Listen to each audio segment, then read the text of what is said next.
Hay jóvenes viejos y viejos jóvenes, y en estos me ubico yo. Esos jóvenes viejos no se preguntan cuántas viviendas faltan en nuestros países, y a veces ni en su propio país.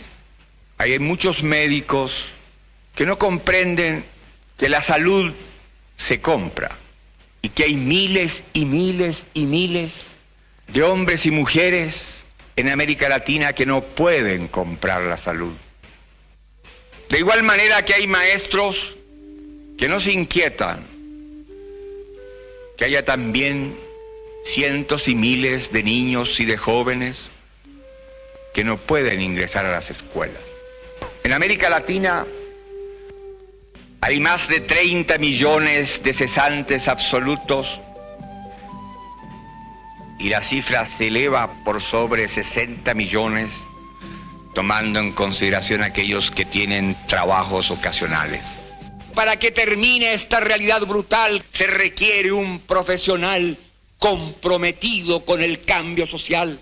Se necesitan profesionales que no busquen engordar en los puestos públicos, en las capitales de nuestras patrias.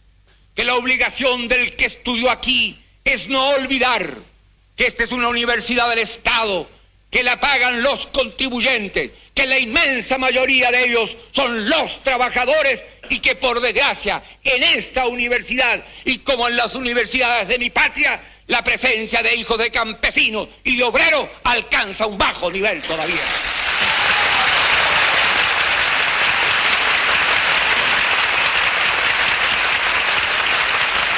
La juventud tiene que entender, y nosotros en Chile le hemos dado un paso trascendente.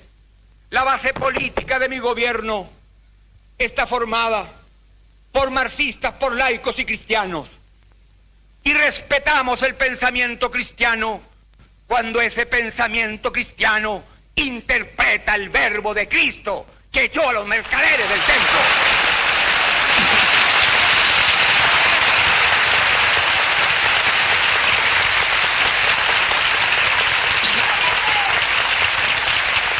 Los marxistas conjugamos una misma actitud y un mismo lenguaje frente a los problemas esenciales del pueblo.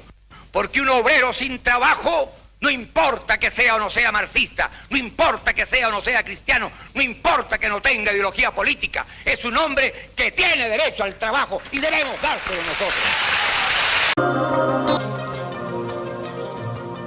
Salvador Allende fue mucho más que el solo presidente de Chile, en donde se han puesto los ojos siempre los estudios de los analistas. Fue una figura carismática para un número muy alto de chilenos, que lo siguieron en 4 elecciones presidenciales durante 18 años, hasta lograr su objetivo. Fue senador por muchos años, con la característica de los grandes políticos que han podido ser elegidos por distintas agrupaciones, porque además eran, y fue él, una gran figura legislativa, médica y política. Gobernar es educar y dar salud al pueblo. Pedro Aguirre Cerda. En la imagen se ve al presidente de Chile con su joven ministro de Salubridad, el doctor Salvador Allende Gouze. En 1939, el entonces ministro de Salubridad realiza un documento denominado La Realidad Médico-Social Chilena, en la cual establece 5 condiciones de vida de las clases trabajadoras que son las causantes de la baja salubridad, la alta mortalidad y la baja expectativa de vida de las clases trabajadoras, de las clases pobres de la República de Chile. Ese documento, que tiene poco más de 80 años, 84 años, es totalmente vigente hoy, y no solo para Chile, sino para toda América Latina y gran parte del mundo. Esas condiciones son el salario, la alimentación, el vestuario, la vivienda y las obras de saneamiento. Hace poco, la Biblioteca del Congreso Nacional de Chile volvió a editar el libro, y en la presentación, el médico Juan Luis Castro, presidente del Colegio Médico, se refirió a él del siguiente modo: Allende comprendió con gran agudeza política que el control de la enfermedad y la estabilidad social son procesos solidarios a lo largo de la época moderna, que hizo a la medicina participar en la regulación de las poblaciones y la disciplina de los pueblos. Es decir, entiende perfectamente que si no se mejora la vida o la calidad de vida de la gente, no se podrá obtener un servicio de salud decente. Eso lo tiene muy claro el presidente Gustavo Petro y por eso anuncia reformas en todos los campos, no solo en la prestación del servicio de la salud. En democracia, la diversidad de opiniones es un valor que yo comparto plenamente. Las reformas necesitan debate en la sociedad, consenso en el gobierno y después de aprobadas por el Congreso y por la sociedad misma, necesitan mucha determinación para aplicarlas. Este gobierno del cambio no va a renunciar a reformar para mejorar la salud, las pensiones y las condiciones laborales justas para todos los colombianos y colombianas. El objetivo es simple, los cómo y los medios complejos. Buscamos simplemente que cualquier enfermo sea atendido y se prevenga la enfermedad. Que cualquier persona de edad tenga un bono pensional, que cualquier trabajadora tenga estabilidad laboral. La salud es un derecho, no es un negocio. Y la actividad privada, que bienvenida sea, no puede impedir o limitar ese derecho. Buscamos soluciones justas, estables y responsables y entre todos y todas. Estamos en un momento decisivo para nuestras reformas y necesitamos más cohesión y determinación. Hago un llamado al acuerdo nacional, a que todas las fuerzas políticas, incluso de la oposición, los gremios, las asociaciones comunales, los barrios, las organizaciones sociales, campesinas, y a cada uno de los colombianos y colombianas a que ayuden a construir este país con el debate y las propuestas. La libertad, pero hablar de libertad es algo muy grande, porque libertad es asumir que se tiene la conciencia libre, que no es lo mismo que libertad de conciencia. La conciencia libre significa que yo puedo decidir si yo tengo todos los elementos para formular mi decisión. Estoy bien informado, estoy bien formado, me alimento todos los días, tengo un techo donde guarecerme, tengo una ropa que ponerme y una vez que tengo mis necesidades más elementales satisfechas, yo puedo empezar a pensar para ser un hombre libre. Porque si yo tengo que buscar el trabajo trampeando como sea, poniéndome en la cola del paro, vendiéndome por 4 perras porque tengo que comer los míos y yo no soy un hombre libre, aunque mañana me permitan que vaya a votar en las urnas. Yo voy movido por mi hambre, por mi necesidad de tener que venderme en cada momento para el trabajo. El primero de esos componentes es el salario. No puede hacerse un estudio serio de la realidad médico-social chilena sin analizar conjuntamente los grandes factores que la originan. Entre ellos, ocupa lugar preponderante el salario, cuya cuantía y forma de inversión determina a su vez el estándar de vida del asalariado. Esta relación entre el nivel de los salarios y la salubridad ha sido evidencia por lo demás en numerosos trabajos de carácter médico-social practicados tanto en nuestro país como en el extranjero. Alfonso Campos Menéndez, en su obra Hacia una política preventiva de los seguros sociales, magnífico trabajo que constituye uno de los estudios más completos sobre esta materia, dedica especial importancia al examen de la decisiva influencia que las condiciones de vida tienen en la salud de los individuos. Por ello, reclama junto con medidas de orden médico y de previsión otras de carácter general que tiendan a reforzarla, articulándola en un plan integral y técnico dirigido a la revitalización de los factores humanos. De tal manera, agrega, que los salarios deficientes y las habitaciones malsanas no sigan siendo factores de desintegración social en la producción de riesgos al originar el aumento de nuestros índices de mortalidad y morbilidad. Con respecto a su influencia en la mortalidad, el doctor Derwer comprobó que en Hamburgo la mortalidad era de 4.8 por mil entre las clases que tenían 1.200 marcos de renta mensual y que era de 1.2 por mil en las clases sociales que recibían una renta de 4.000 marcos mensuales.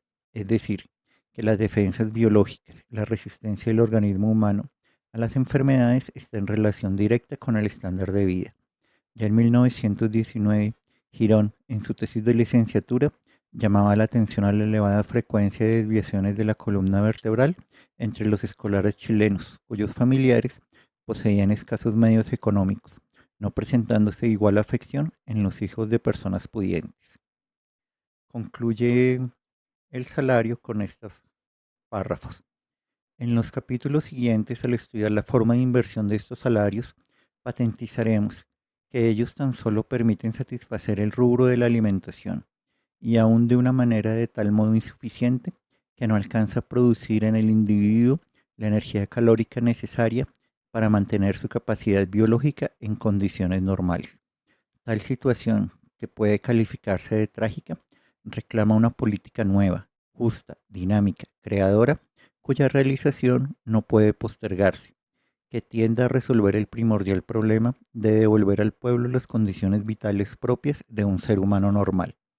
Creemos, como lo dice Alfonso Campos en su trabajo ya citado, no es posible oponerse hoy a estas orientaciones en virtud de principios económicos y doctrinarios, más o menos abstractos por respetables que sean, porque por encima de ellos se halla el derecho supremo a vivir basado en un hecho real como en la vida misma.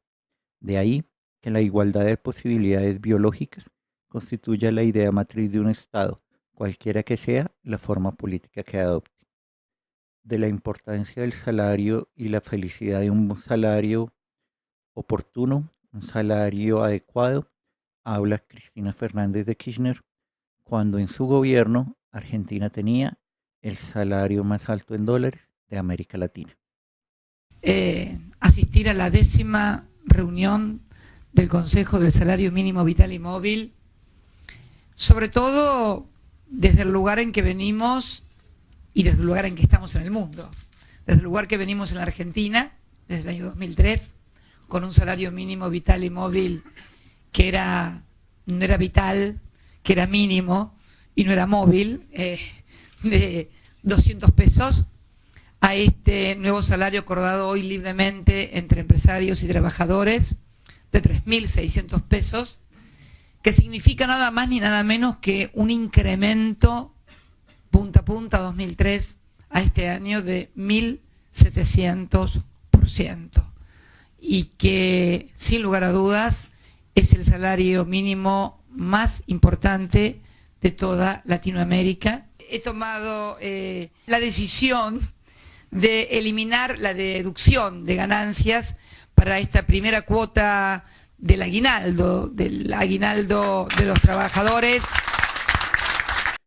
El segundo rubro que trabaja el doctor Salvador Allende es la alimentación. El rubro más importante de la inversión del salario del obrero en todos los países es el de la alimentación. Las especiales condiciones del nuestro, en el que el salario no alcanza el mínimo vital, hacen que el pueblo lo emplee casi integralmente en la satisfacción de esta necesidad. Todos aquellos que en diversos países se han preocupado de los problemas sociales dan especial importancia al estudio de la alimentación popular, que es uno de los factores que más influyen en la conservación de la salud del individuo y en su normal desarrollo biológico. La Sociedad de las Naciones, por intermedio de sus organismos técnicos, ha definido los requisitos teóricos de la alimentación, como la cantidad mínima y la calidad adecuada de sustancias nutritivas que requiere la mantención de la vida del hombre. Compararemos la situación real del país con esas exigencias mínimas, recurriendo a dos fuentes de información: las encuestas que han comprendido grupos familiares pertenecientes en su gran mayoría a la clase obrera, cuyas entradas y salarios varían en una escala que va desde los más pequeños hasta los más subidos, datos directos y concretos aunque fragmentarios, y el análisis de la producción y el comercio de los artículos alimenticios, en que las cifras medidas estadísticas son abstractas y no traducen exactamente el problema. El examen atento de las fluctuaciones en torno de los promedios, considerando el volumen concreto de dichas fluctuaciones, dará una imagen más clara. Científicamente, el organismo necesita un aporte diario de determinados alimentos, que le permite reparar los desgastes de acuerdo con la edad, sexo y clase de trabajo. Este aporte, considerado las exigencias individuales, debe obtenerse mediante el consumo de alimentos que produzcan una energía de 2.400 calorías diarias, para que el individuo medio que no ejecute esfuerzos musculares y 3.000 o más en relación con el trabajo muscular. Desde el punto de vista fisiológico, la alimentación diaria debe procurar al ser humano la energía necesaria para sobrevivir. Y termina el capítulo con las siguientes conclusiones. Primero, entre nosotros existen problemas de salubridad en cuyo origen intervienen las deficiencias de alimentación. Elevada mortalidad infantil, deficiencia de estatura, peso y de forma del esqueleto, frecuencia de la tuberculosis y de otras enfermedades infectocontagiosas. Segundo, el bajo rendimiento del trabajador manual en general reconoce un origen semejante, lo que aparece confirmado por el hecho de no presentarse en obreros de algunas industrias cuyos salarios les permiten alimentarse mejor. Tercero, estos trastornos tienen su origen en las faltas de alimentos protectores, especialmente de leche y sus derivados, huevos y carnes, dado que el rubro de alimentación representa más del 80% de los gastos familiares de los trabajadores. El monto del salario repercute de una manera directa en las condiciones de nutrición. Así, en los individuos cuyos salarios son bajos, ya sea porque su monto de suyo es bajo o porque tenga muchas cargas de familia, estos defectos de alimentación y los trastornos consecutivos aparecen con mayor intensidad y frecuencia. Muy consciente de esto es el presidente de México, Andrés Manuel López Obrador, que habla con orgullo de la reducción de la pobreza que ha logrado su gobierno. Es el resultado de una política. Estamos demostrando con nuestro modelo de economía moral de que no basta con el crecimiento económico, que es necesario el crecimiento económico, pero que lo más importante es el bienestar, el que haya crecimiento económico, pero que al mismo tiempo haya distribución del ingreso, distribución de la riqueza, porque puede haber crecimiento económico y quedarse arriba, en unas cuantas manos. Pero nuestra estrategia es que haya crecimiento, que incluso por la pandemia no ha habido mucho. Sin embargo, sí ha habido bienestar. Por eso antes se distinguía el crecimiento del desarrollo. Son dos términos, dos conceptos distintos. Antes del periodo neoliberal, el término para medir el bienestar del pueblo, lo más usado era hablar de desarrollo. Con el modelo neoliberal se empieza a hablar de crecimiento. Y crecimiento puede significar progreso, pero no justicia. Y progreso sin justicia a veces es retroceso. Lo importante ahora es de que cambiamos la fórmula y ya el apoyo no se orienta solo a los de arriba para que gotee abajo. Ahora la fórmula es canalizar, orientar, dirigir los apoyos de abajo hacia arriba. darle más al que tiene menos, porque eso es la justicia. Y además eso fortalece el mercado interno, la gente tiene capacidad de compra y no solo no hay crisis de consumo, sino se reactiva la economía, se reactiva el comercio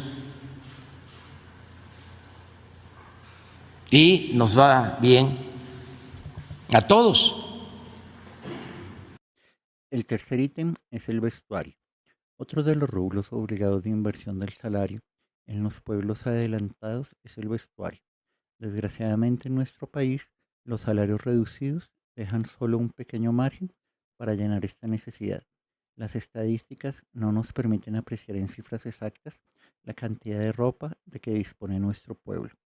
En las diferentes encuestas que se han hecho, las referencias sobre esta materia consisten únicamente en observaciones generales, de conjunto, pero bien categóricas. La realidad es materialmente aprehensible en forma directa en cualquier instante. Los trabajadores chilenos carecen de vestuario adecuado y muchas veces disponen solo de andrajos. El espectáculo cotidiano de nuestros obreros constituye una demostración suficientemente clara y una argumentación sólida y convincente en favor de esta afirmación.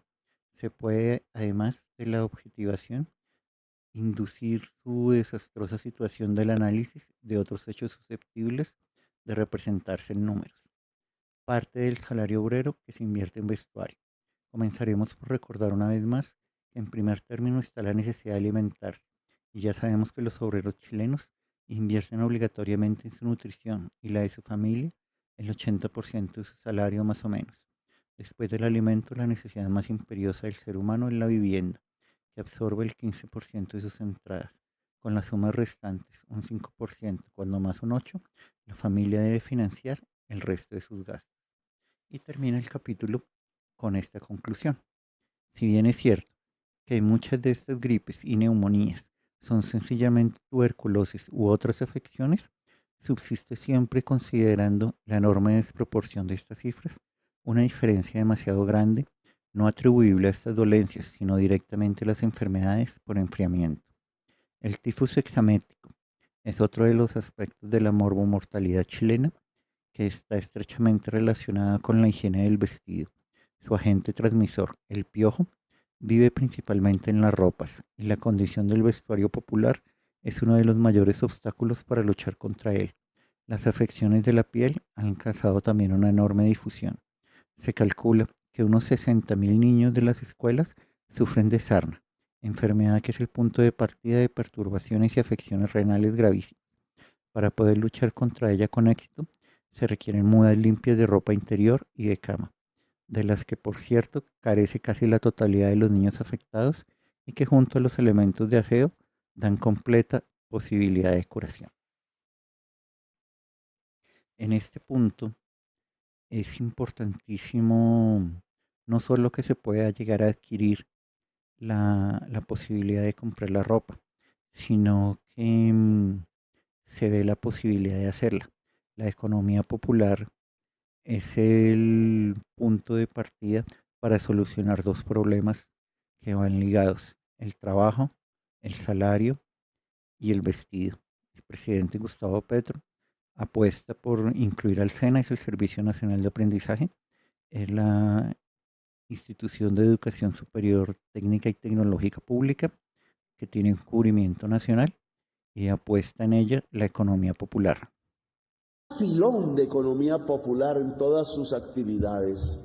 Pudiéramos brindar una masa mayor de créditos subsidiados, una masa mayor de conocimientos, más espacio, ayudar a configurar cooperativas. La economía popular cada vez sería más importante en Colombia, generaría cada vez más ingresos para construir una palabreja que me he inventado por ahí que se llama prosperidad social descarbonizada, porque nos toca separarnos del carbón y del petróleo por las circunstancias que atraen en crisis al mundo. una prosperidad social que es lo que nos saca de la pobreza, que es lo que nos puede disminuir la desigualdad social y que por tanto nos puede llevar a la paz. El papel del SENA es el de llevar el conocimiento a la economía popular. Si hemos dicho que el trabajo es cada vez más inteligencia, conocimiento, entonces la función del SENA es irradiar esos conocimientos los más profundos posibles al trabajo de la economía popular. El SENA, por tanto, no simplemente puede dar cursillos. El SENA tiene que retomar su misionalidad de la educación profesional y tecnológica para poder vincular ese conocimiento tecnológico a la economía popular, a las asociaciones de la economía popular. La vivienda. Otro rubro de suma importancia en la forma de inversión de los salarios lo constituye la habitación. Podemos afirmar que uno de los principales factores de la deficiente situación sanitaria de nuestro pueblo es la pésima condición de sus viviendas. Los organismos técnicos, los tratadistas que se han preocupado de la materia y las estadísticas efectuadas en nuestro país y en el extranjero relativas a la directa relación de las condiciones de la vivienda con la mortalidad y morbilidad confirman en forma amplia este acerto. Alfonso Campos, en su obra ya mencionada, cita diversos trabajos y opiniones de organismos internacionales, entre ellos uno de la Organización Internacional del Trabajo relativa a la Policy Development en Europa. En él, al referirse a la importancia que representa un mejoramiento en las condiciones de la habitación de las clases trabajadoras, expresa: el individuo, para mantener una buena salud, debe satisfacer un cierto número de necesidades elementales: la alimentación, el vestido y la habitación. Pero la satisfacción de esta última necesidad es además un factor fundamental de la salud moral. La Conferencia Internacional del Trabajo, la quinta Conferencia Panamericana reunida en Santiago en 1924, el Congreso de Urbanismo de Valparaíso de 1927, la Conferencia de la Vivienda recientemente celebrada en Buenos Aires, para no citar otros certámenes de análoga importancia, han adoptado acuerdos tendientes a fomentar el desarrollo de la legislación sobre habitaciones. La vivienda se halla en estrecha relación con la mortalidad y morbilidad en un país. En el nuestro, esta relación ha sido establecida en forma documentada por diversos profesionales y autores. Óscar Álvarez da un dato revelador acerca de este punto. En su obra, El problema de la vivienda en general, aparecen cifras de mortalidad en relación con el número de habitantes por vivienda, en la cual, entre la densidad de población sea más alta, la mortalidad también lo es. Termina proponiendo una política de habitación. La política de habitación en nuestro país se ha caracterizado por la insuficiencia de los medios empleados para resolver un problema de tanta magnitud, cuyos caracteres alarmantes han podido vislumbrarse a través de las investigaciones que hemos consignado. Esta falta de visión total del problema y de voluntad para resolverlo la encontramos en todas las leyes dictadas de esta materia, desde la primera, la 1838, que creó el Consejo Superior de la Habitación, a principios de este siglo, hasta la más reciente, 5950, que organizó nuestra Caja de la Habitación. Ninguna afronta el problema de frente. La que sí quiere tratar el problema, la que no teme coger el toro por los cuernos, es la Secretaria General de Podemos, Yone Belarra, que manifiesta la importancia de la ley de vivienda, del acceso a la vivienda como un derecho, y no solo el de la vivienda como propiedad, sino también como regulando el alquiler, permitiendo que más españoles puedan tener un techo sobre sus cabezas, que no hayan casas vacías y gente sin casa. Hoy es también un día para la memoria, para recordar de dónde venimos. Se ha dicho a lo largo de la sesión. ¿Por qué no ha sido posible una ley de vivienda estatal en más de 40 años de democracia? Y es, señorías, porque la historia de las políticas de vivienda en España es la historia de la gran estafa española. desde el ministro de Vivienda franquista, el señor José Luis Arrese, que propuso que este país pasara de ser un país de proletarios a ser un país de propietarios, la historia de las políticas de vivienda en España es la historia de un gran negocio construido sobre un gran consenso político. El consenso del pelotazo, de la especulación, el de la liberalización salvaje del suelo, el de los pisos no van a bajar, la historia del milagro español y el de la burbuja inmobiliaria que estalló sobre los hombros de miles de compatriotas que vieron cómo de la noche a la mañana perdían su casa en un país lleno de viviendas vacías. Muchas de esas casas, por fin, las vamos a poner a disposición de las comunidades autónomas desde la Sareb para ampliar de una vez por todas el parque público de vivienda. De ahí, señorías, y de ningún otro lugar venimos. Y miren, España es un país que tiene un patrimonio democrático inigualable. Son la sanidad y la educación públicas. Hay muchos países donde la gente se endeuda de por vida para pagarse un tratamiento contra el cáncer, para pagarle los estudios universitarios a sus hijos o a sus hijas. España no es así. Y España no es así gracias a las generaciones que pelearon antes de nosotras, a nuestras abuelas y a nuestros abuelos, a nuestras madres y nuestros padres, que nos dejaron una sanidad pública universal que atiende a todo el mundo y una educación pública de calidad para todos y para todas. Hoy, desde aquí, quiero decirle a esa generación que vamos a hacer todo, absolutamente todo lo que esté en nuestra mano para que el legado que le dejemos a la próxima generación sea la garantía del derecho a la vivienda, sea un parque público de vivienda en alquiler que garantice de una vez por todas el derecho a la vivienda en España. Porque, señorías, yo no quiero que mis hijos y mis hijas crezcan en un país en el que la vivienda sea su principal preocupación. No quiero que se pasen años haciendo cálculos para ver si pueden pagar la hipoteca de tipo variable que ha subido un 50% en el último año. No quiero que se pasen la vida haciendo cuentas para ver si llegan a fin de mes pagando el alquiler. No quiero ver gente de más de 30 años que no se puede independizar y no puede formar una familia porque no se puede ir de su casa. Familias enteras, señorías, que viven en una habitación. Ese es el problema de la vivienda en España y ningún otro. Y no, señorías, eso no es co-living, no tiene nada de moderno, es pobreza, es falta de dignidad y es muy viejo y muy arcaico.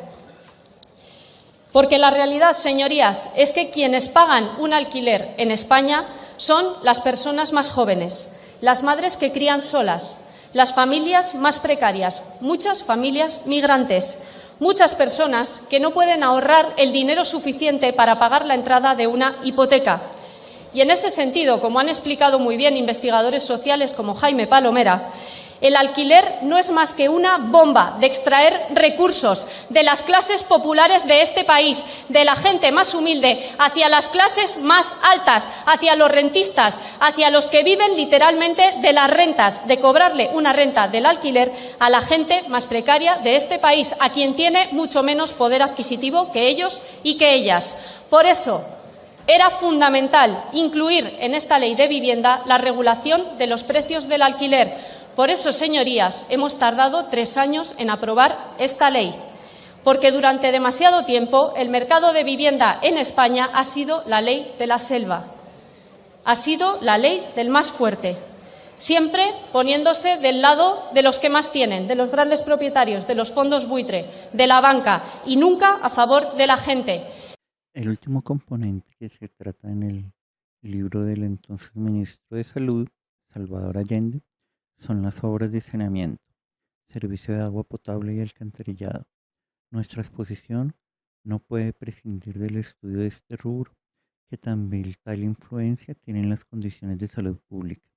La importancia considerable que los abastos de agua potable y los servicios de alcantarillado tienen en un país se revela principalmente por el interés que han tomado en ellos naciones como Estados Unidos, Francia o Inglaterra. Obras de saneamiento de esta clase han influido considerablemente en la morbilidad y mortalidad en general.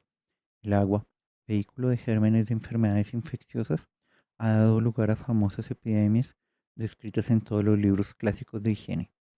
Veamos cuál es el estado actual de estos servicios en nuestro país, de acuerdo con los datos que se desprenden de los estudios hechos por la Dirección General de Estadística. Las poblaciones de las provincias de Arauco, Magallanes, Chiloé y Aysén no están dotadas de obras de saneamiento. Un 10% de la población total está saneada en Colchagua, del 10 al 20% en O'Higgins, Mayé, Linares, Ñuble, Biobío, Mayueco, Cautín y Yanquihue, del 20 al 30% en Coquimbo, Curicó, Valdivia, Atacama y Aconcagua, 30 al 40% en Talca, 40 al 50% en Antofagasta y Concepción, 50 al 60% en Tarapá y más del 60% en Santiago y Valparaíso. Proporción de la población con servicio de agua potable por provincias.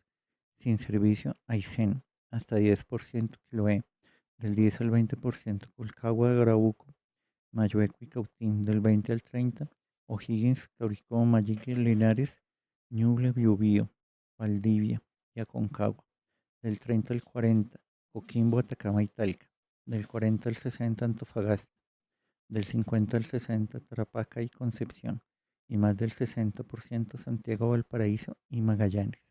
La parte de la población por provincias que no dispone de servicio alguno oscila por consiguiente entre el mínimo del 25% que corresponde a Valparaíso y Santiago y la totalmente desprovista, en este caso corresponde a Aysén. Porcentaje de población que no dispone de ningún servicio, hasta el 30% Santiago y Valparaíso, del 30 al 40% Magallanes, del 40 al 50% Concepción y Tarapacá, del 50 al 60% Antofagasta, del 60 al 70% Coquimbo, Atacama y Talca, del 70 al 80% O'Higgins, Curicó, Maule, Linares, Ñuble, Biobío, Valdivia, Yainque y Aconcagua, del 80 al 90% Colchagua, Arauco, Mayueco y Cautín, del 90 al 100% Chiloé y Aysén. Es imposible desligar la prestación de servicios públicos de la capacidad de pago.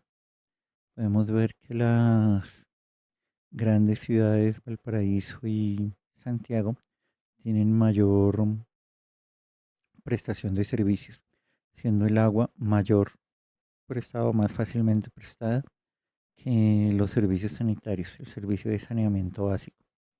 El presidente Boric nos habla de el papel que tendrá la prestación de esos servicios en su gobierno.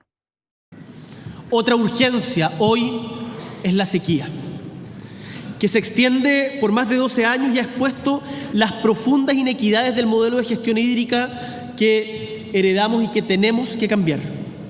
Esto lo sabe muy bien la gente de Petorca, de Montepatria, de Putre, de Illapel, del Carmen o de San Javier, porque las viven en carne propia.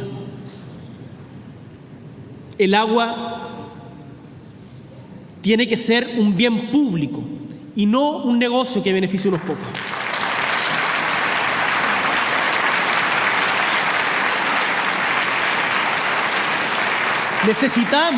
Necesitamos que las personas no vivan preocupadas de su suministro diario de agua, y para eso debemos proteger el modelo asociativo y colaborativo de gestión comunitaria del agua que han forjado muchas localidades a lo largo de Chile en sus sistemas de agua potable rural, que las comunidades lo valoran mucho.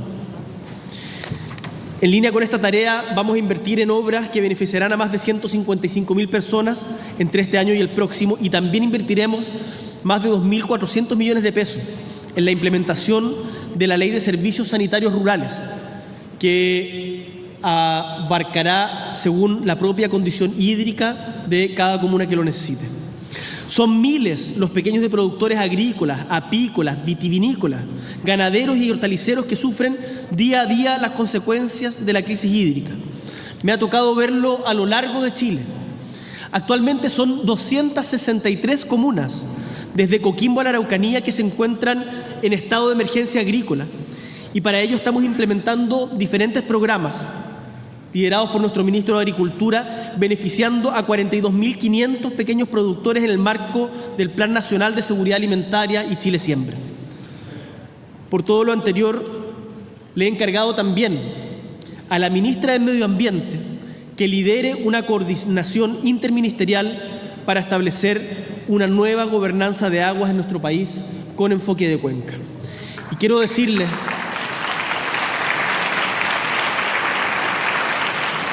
que esta preocupación, yo los invito a que conozcan,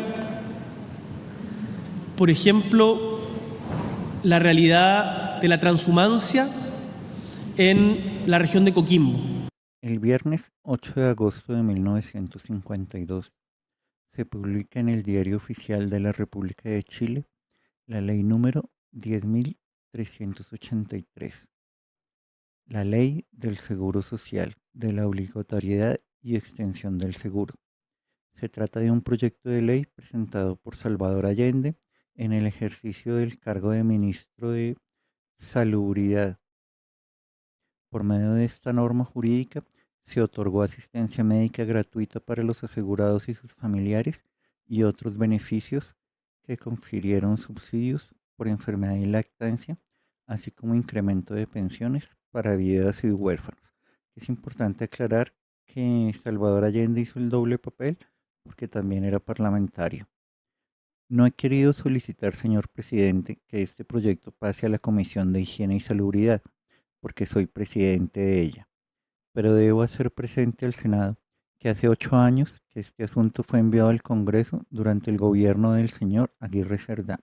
En esta oportunidad me correspondió firmar el mensaje respectivo después de una comisión estudió durante un año la reforma. Puedo informar al Senado que el alcance del proyecto de ley se relaciona esencialmente con aspectos de índole médica. Podemos considerar como tales, entre otras, las atenciones que obligatoriamente deben otorgarse al imponente y a su familia. A esto hay que agregar que la Cámara de Diputados ha incorporado iniciativas destinadas a crear un Servicio Nacional de Salubridad que es esencialmente técnico. Párrafo 1 de la obligatoriedad y extensión del seguro. Se declara obligatorio el seguro contra los riesgos de enfermedad, invalidez, vejez y muerte para todas las personas que se indican en las condiciones que establezca la presente ley. El cumplimiento de los seguros y demás fines de esta ley estará encargado de la actual Caja del Seguro Obligatorio de Enfermedad. Es decir, se llevaba la salud afuera de los hospitales. Se hacía la máxima cobertura. En el artículo 2, todos los obreros que ganen un salario estarán sometidos al régimen de previsión que contra los riesgos de enfermedad, invalidez, vejez y muerte ostenta esta ley.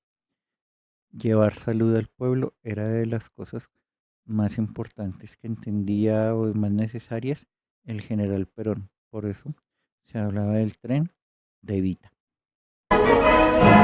El tren sanitario Eva Perón, vanguardia de una nueva y trascendente iniciativa, va a abrir rumbos a la cruzada justicialista, concebida e impulsada por Eva Perón, para llevar hasta los apartados centros de trabajo los más modernos elementos de sanidad. Humildes familias de obreros tienen por primera vez la oportunidad de poner su salud a cubierto de contingencias desafortunadas. La dotación del tren sanitario Eva Perón realiza ímproba tarea. En los primeros 14 días de labor prestó más de 39.000 servicios. En el consultorio de orientación se toman los datos a todos los trabajadores que llegan en demanda de asistencia médica.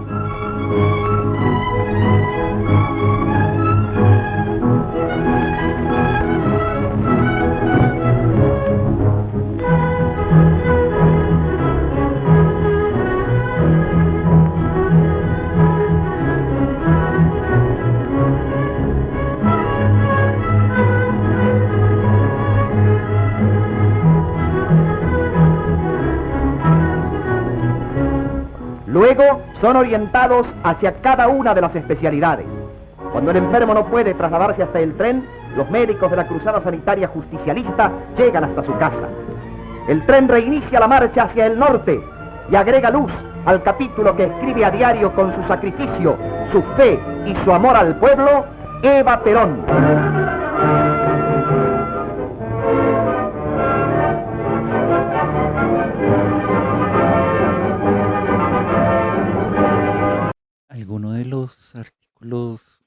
más importantes, más revolucionarios para la época fueron el artículo 23.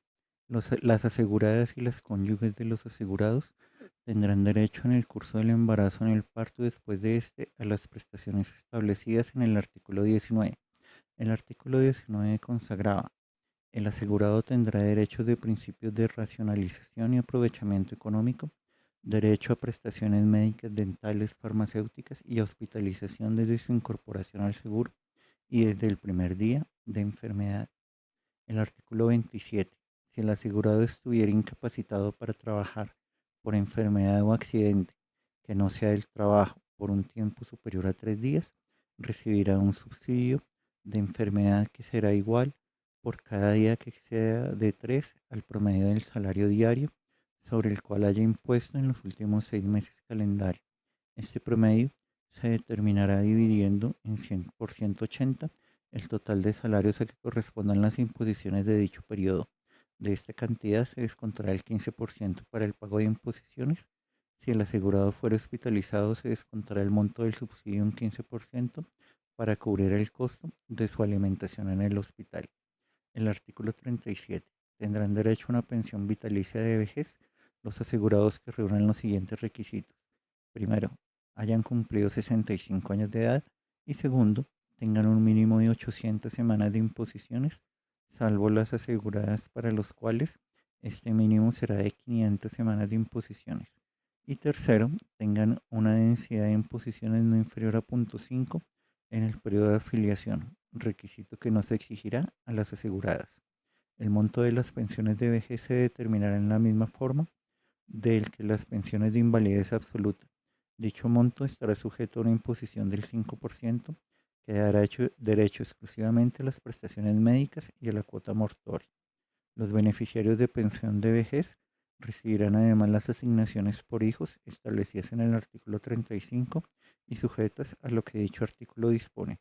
Que hagamos un paréntesis y miremos que en el año 52 se le quitaba por servicio médico a los pensionados de Chile el 5%, mientras que en Colombia, a partir del año de la ley 100, del 93, 94, no recuerdo exactamente, se le quita el 12% a los pensionados. Y el párrafo quinto, las prestaciones por maternidad demuestran la importancia que le daba Salvador Allende al proceso de embarazo, parto y los primeros días de vida. Artículo 31. Las aseguradas tendrán derecho a recibir durante el embarazo, parto y después de este las prestaciones señaladas en el artículo 23, siempre que cumplan las condiciones establecidas en el artículo 24. Artículo 32. Las aseguradas que cumplan con las condiciones mencionadas en el artículo 29 tendrán derecho a un subsidio igual al establecido en el artículo 27 por un periodo de 6 semanas antes y 6 semanas después del parto, a condición de que en este periodo no ejecuten labor remunerada o técnicamente inconveniente. A partir de la 7ª semana y mientras amamanten a su hijo, las aseguradas tendrán derecho a recibir alimentos suplementarios en la forma en que determine el reglamento o en su defecto un auxilio de lactancia equivale al 25% del monto bruto del subsidio establecido en el artículo 27. Digamos que este es el abrigo casual preliminar de lo que sería el vaso de leche durante el gobierno de la Unidad Popular. Podemos ver que si se organiza un sistema de salud fuerte a nivel nacional y popular, un sistema universal, algunas enfermedades pueden ser casi que erradicadas, como muestran las misiones en Cuba. Parte de esta colaboración comenzó en el año 99 con la creación de la Escuela Latinoamericana de Medicina, donde muchos, aproximadamente más de 30.000 estudiantes se han formado en esta escuela, precisamente para brindar el conocimiento no solamente técnico, sino también desde el punto de vista humano, toda esta enseñanza, toda esta experiencia que adquieren los diferentes jóvenes que se han formado en Cuba, y que retornan después a sus países y comienzan a poner en práctica todo lo aprendido. En términos de, digamos, del calor humano que se le brinda a las personas que son atendidas en los diferentes países. Hablando ya de mi experiencia personal, esta es mi tercera colaboración médica, mi tercera misión. La primera misión fue en el 2008, cuando se me llamó para ir a la República de Angola. Estuve 4 años cumpliendo misión en Angola, específicamente en Luanda, en el hospital Yoshina Machel. Es un hospital público de tercera línea donde todos los pacientes con afecciones oftalmológicas que no tenían solución en el resto del país eran enviados hacia Luanda, donde se encontraba la mayor brigada médica cubana y específicamente al servicio de oftalmología. Así es que ahí tuve mucha experiencia, vi muchas enfermedades de las cuales en Cuba no tenía la experiencia de haberlas visto, porque bueno, gracias al sistema cubano de atención integral, pues estas enfermedades no llegan a tener una evolución tal como pudimos observar en la experiencia en Angola. La ley 16.781 otorga asistencia médica y dental a los imponentes activos y jubilados de los organismos que señala. Y hay que aclarar que esta ley fue propuesta por los colegios médicos y fue el abrebocas de la privatización de los servicios, partiendo o dividiendo a los trabajadores entre trabajadores de esfuerzo físico, industrias, obreros y empleados de oficina, generando una idea de libre elección para que ellos pudieran manejar los dineros de la salud, o sea, muy parecido a los sistemas de EPS o mutuales, o como se llaman en los diferentes países. Autorícese al Servicio Nacional de Salud para convenir con el Servicio Médico Nacional de Empleados y con los profesionales el uso de sus establecimientos, instalaciones y equipos para la atención de los beneficiarios de la presente ley por el sistema de libre elección fuera de las horas contratadas. Artículo 6. Las prestaciones a que se refiere la presente ley se otorgarán por el Servicio Médico Nacional de Empleados, por el sistema funcionario y administrativo vigente o por el sistema de libre elección que establece esa ley. Se entiende por libre elección la facultad que tiene el beneficiario para elegir al profesional, sociedades de profesionales, laboratorios, hospitales u otros servicios asistenciales donde desee ser atendido. Los profesionales que deseen atender a los beneficiarios mediante el sistema de libre elección deberán inscribirse para este efecto en el colegio profesional correspondiente, obligándose por este solo hecho a atender a los beneficiarios que soliciten sus servicios en la forma que determine el reglamento, debiendo llevar un registro clínico de las atenciones que realicen. Las sociedades de profesionales, laboratorios, hospitales u otros servicios asistenciales que deseen atender a los beneficiarios mediante el sistema de libre elección deberán inscribirse en el Servicio Médico Nacional de Empleados. Todo esto lo iban a manejar los colegios de profesionales y los colegios de médicos. Es decir, estos que directamente no prestarían el servicio de salud recibirían el dinero de la nación y lo entregarían a quienes sí prestaban los servicios, obviamente cobrando un porcentaje exactamente igual que las empresas prestadoras de salud. Contra esto se rebeló después Salvador Allende ya siendo presidente y cambió esa ley, hizo una reforma constitucional para universalizar el derecho a la salud. Es lo que quiere hacer Gustavo Petro en la reforma, entendiendo que el problema de salud, si se mantiene como está con los privados prestando el servicio, ellos se ubican solo donde están las poblaciones con capacidad de pago y aquellos que no, pues quedan a su suerte. Gustavo Petro nos habla del problema real que tiene la salud en Colombia, o sea, la pobreza. Problemas de la pobreza El 22% de la niñez colombiana tiene anemia. Claro, no es Serán Chapinero, que habrá casos. Es donde las regiones están excluidas, donde la población está excluida. 22% de la niñez. En pobreza somos el último lugar en la OCDE, en la razón de mortalidad materna. Y fíjate que Bogotá no es que esté bien en razón materna. Y somos el penúltimo lugar en mortalidad infantil. Nos gana por 0,2 México. Si no, seríamos el último. Y Colombia está siendo alcanzada por México. Es decir, que vamos a ser el último. Y es por la ausencia de un sistema de atención primaria y de prevención en Colombia. No lo tenemos. Esa fue la deuda que dejó la Ley 100. Y se traduce en una profunda diferenciación de la población y de las regiones frente al derecho a la salud. Pues nosotros vamos a resolver antes que nada eso. Ese es el primer objetivo del proyecto de ley.